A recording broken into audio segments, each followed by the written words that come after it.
देवाने दिलेली वाणी म्हणजे आपल्याला वाचा, ह्या वाचेचा उपयोग आपण जर केला, भगवन नामस्मरण याच्यामध्ये आपण जर करत राहिलो, आपल्याला भगवंताने दिलेला चेहरा हा भगवंताच्या भजनाने आपण प्रसन्न ठेवला आणि आपली बुद्धी ही जर सद्बुद्धी ठेवली, दुर्बुद्धी ते म्हणा कदा नुपदो नारायण, आपल्याला दुसऱ्याचं हानी होईल, आघात होईल, दुसऱ्याचं अहित होईल अशी वाणी आपल्या जीवनात कधीच उच्चारता कामा नये.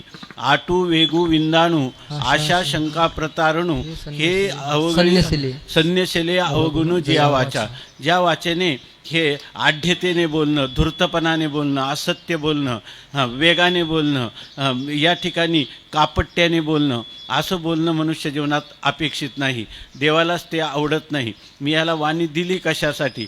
किंवा आशाखोरपणाने बोलतो किंवा दुसऱ्याचं फसवणूक करणारे बोलणं, हे बोलणं मनुष्य योनीमध्ये नसावं असं ज्ञानेश्वर महाराजांनी ज्ञानेश्वरीमध्ये सांगितलं. मग असावं कसं? तर साच आणि मवाळ मितुले आणि रसाळ शब्द जैसे कल्लोळ अमृताचे. माणसाने केवळ बोलण्यामध्ये सुधारणा केली तर त्याच्या जीवनामध्ये आनंदाचा विस्तार, व्यापकता होत राहते. आणि बोलण्यामध्ये मनुष्याने चूक केली तर तेवढा दुःखाचा विस्तार होत जातो. हे साधं तत्व आहे. संतांनी हे जाणलं म्हणून आज संतांची वाणी अभंगवाणी अभंग राहिलेली आहे, भंग झाला नाही. ज्ञानोबारायांच्या 700 वर्षापूर्वीचं, निवृत्तीनाथ महाराजांचं, जनाबाई महाराजांचं, तुकोबारायांची वाणी आहे.